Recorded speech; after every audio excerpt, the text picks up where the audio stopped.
نحمده ونصلي على رسوله الكريم اللهم صل على سيدنا ومولانا محمد النبي الأمي وعلى آله وأصحابه وبارك وسلم۔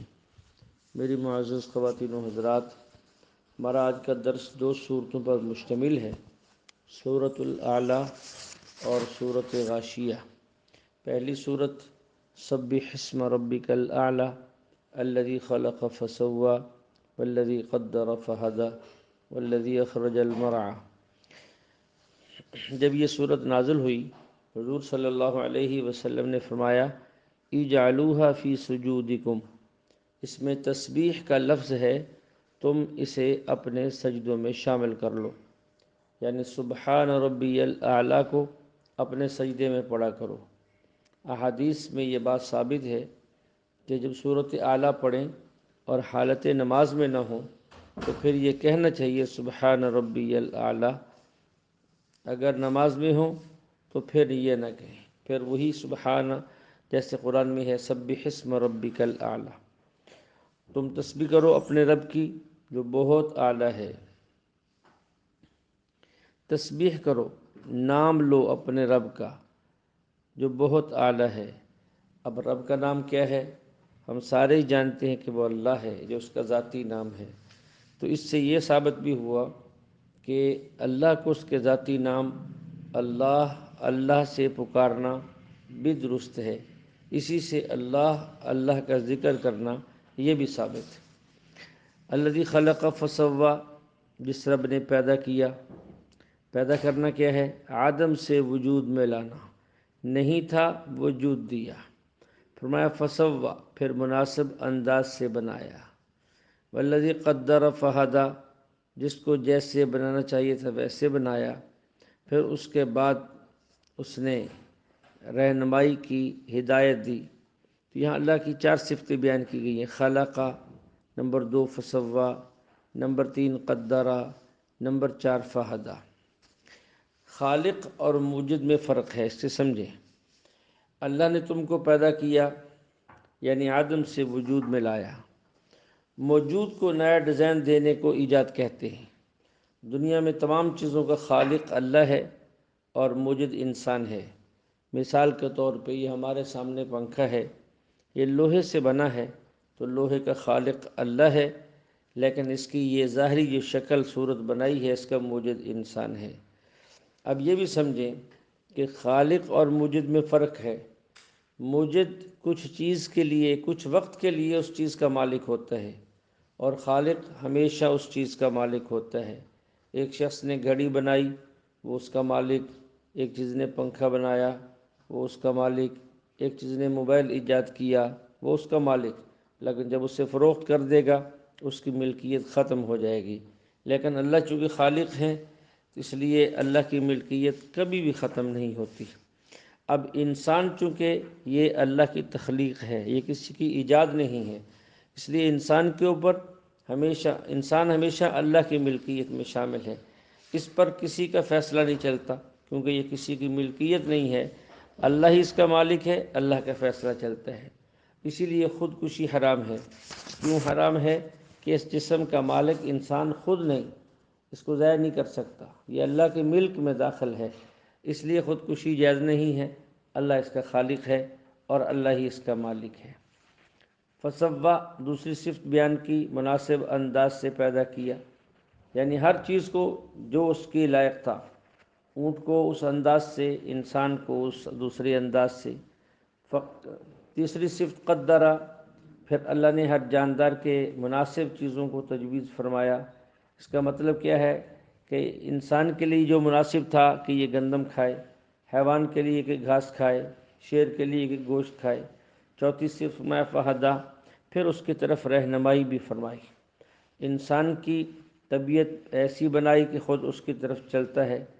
بچے کے لیے دودھ مناسب، تو اللہ پاک نے دودھ پیدا کیا، اس لیے خود جو ہے اس کی رہنمائی فرمائی۔ یہ چیزیں اللہ نے، یہ صفات اللہ نے بیان کی ہیں۔ یہ سب کچھ بیان کرنے کا مطلب یہ ہوتا ہے کہ انسان اپنے رب کی طرف جو ہے وہ بڑھتا چلا جائے اور رب کی طرف جھکتا چلا جائے۔ کچھ آگے چل کر اللہ فرماتے ہیں قد افلح من تزکا، وذکر اسم ربہ فصلی، وہ شخص کامیاب جس نے اپنی اصلاح کر لی اور اپنے رب کے نام کو یاد کر لیا۔ یہ وہ آیت ہے، اپنے رب کے نام کو یاد کر لیا، یعنی اللہ کو یاد کر لیا اور اللہ کے نام سے ذکر کرتا ہے۔ یہ آیت، اس سورت کی یہ آیت اس کا ثبوت ہے۔ اس لیے لفظ اللہ کے ساتھ ذکر کرنا یہ بالکل جائز ہے، اس میں کسی قسم کا شک اور غلط گمان اور غلط وہم نہیں ہونا چاہیے، جیسا کہ بعض اہل بدعت کا خیال ہے۔ اس کے ساتھ ہماری دوسری سورۃ الغاشیہ، هل اتاک حدیث الغاشیہ وجوہ یومئذ خاشعہ، اس میں دو قسم کے لوگوں کا ذکر ہے۔ سب سے پہلے کچھ لوگ وہ ہیں جنہوں نے دنیا میں بڑی مشقت اٹھائی، بڑی تکلیفیں اٹھائیں، بڑی محنت کی، بہت تھکے، لیکن اللہ کو راضی نہ کر سکے، پھر بھی بالآخر جہنم کے اندر جائیں گے اور آگ کے اندر جلیں گے، اور ان کے لیے بڑی مشقت ہوگی، اس لیے کہ مشقت اٹھانا کافی نہیں ہے، صحیح مشقت اٹھانا ضروری ہے، غلط مشقت اٹھانے پر کچھ بھی نہیں ہے۔ حضرت عمر رضی اللہ عنہ ملک شام تشریف لے گئے، ایک راہب عیسائی ملنے آیا جو اپنے مذہب کے مطابق ریاضت عبادت مشقت کر کر کے سوکھا پڑا تھا۔ حضرت عمر رضی اللہ عنہ نے دیکھا تو رو پڑے۔ کسی نے کہا امیر المؤمنین کیوں روتے ہو، یہ تو عیسائی ہے۔ فرمایا اس لیے تو روتا ہوں، اس کی مشقت دیکھتا ہوں اور ادھر یہ دیکھتا ہوں کہ اللہ کو راضی نہ کر سکا، جہنم میں جائے گا، کیونکہ اس کا عقیدہ ہی درست نہیں ہے۔ اس لیے عقائد کو بنیادی دخل ہے اعمال کے قبول ہونے میں بھی اور انسان کی نجات کے اندر بھی۔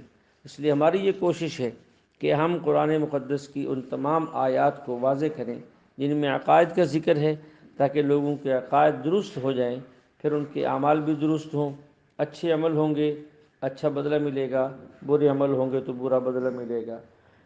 پھر انہی اہل جہنم کے بارے میں نارن حامیہ، گرم آگ تو گرم ہی ہوتی ہے، لیکن دنیا کی آگ کی گرمی مسلسل نہیں ہوتی، کبھی ہوتی ہے پھر بند ہو گئی، پھر بجھ گئی، پھر جلائی گئی۔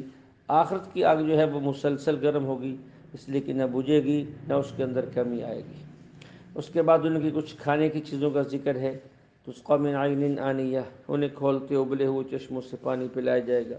لیس لہم طعام الا من ضریع، ضریع یعنی خاردار کانٹے دار جھاڑیاں ان کے کھانے کے لیے ہوں گی، نہ تو انسان اس کے کھانے سے موٹا ہوگا اور نہ بھوک مٹے گی، یعنی بطور سزا ہوگا یہ سب کچھ۔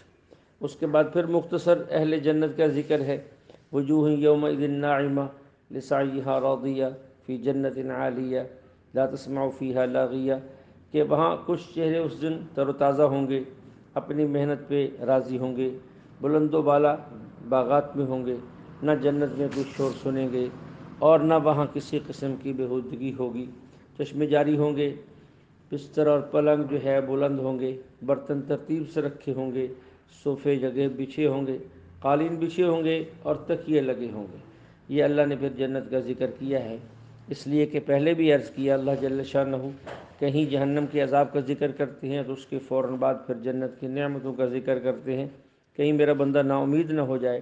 اگر کہیں پہلے جنت کی نعمتوں کا ذکر کرتے ہیں فوراً پھر جہنم کے عذابات کا ذکر کرتے ہیں، کہیں یہ بندہ بے خوف نہ ہو جائے۔ ان ساری باتوں کے بعد اللہ وہ یہ سمجھانا چاہتے ہیں اپنی توحید کو، لوگوں کو متوجہ کرنا چاہتے ہیں اپنی طرف، تو اس کے بعد اللہ نے فرمایا فلا ينظرون الى الابل كيف خلقت والى السماء كيف رفعت والى الجبال كيف نصبت والى الارض كيف سطحت فذکر انما انت مذکر، کیونکہ قرآن مقدس کے اولین مخاطب اہل مکہ تھے جو قیامت کے منکر تھے، مرنے کے بعد اٹھنے کے منکر تھے۔ ان ساری باتوں کو تو اللہ نے انہی کے ماحول کے مطابق سمجھایا کہ شاید تم سمجھ جاؤ۔ اللہ فرماتے ہیں کہ ذرا اونٹ کو دیکھو ہم نے کیسے پیدا کیا، آسمان کو دیکھو کیسے بلند کیا، پہاڑوں کو دیکھو کیسے گاڑ دیا، زمین کو دیکھو کیسے پھیلا دیا۔ اس لیے کہ مکہ کے لوگ جہاں جس ماحول میں رہتے تھے وہاں یہ چار چیزیں عام طور پہ نظر آتی تھیں، اوپر دیکھیں تو آسمان، نیچے دیکھیں تو زمین، اپنے دائیں بائیں دیکھیں تو پہاڑوں کا ماحول، سامنے دیکھیں تو ان کے چلتے پھرتے اونٹ۔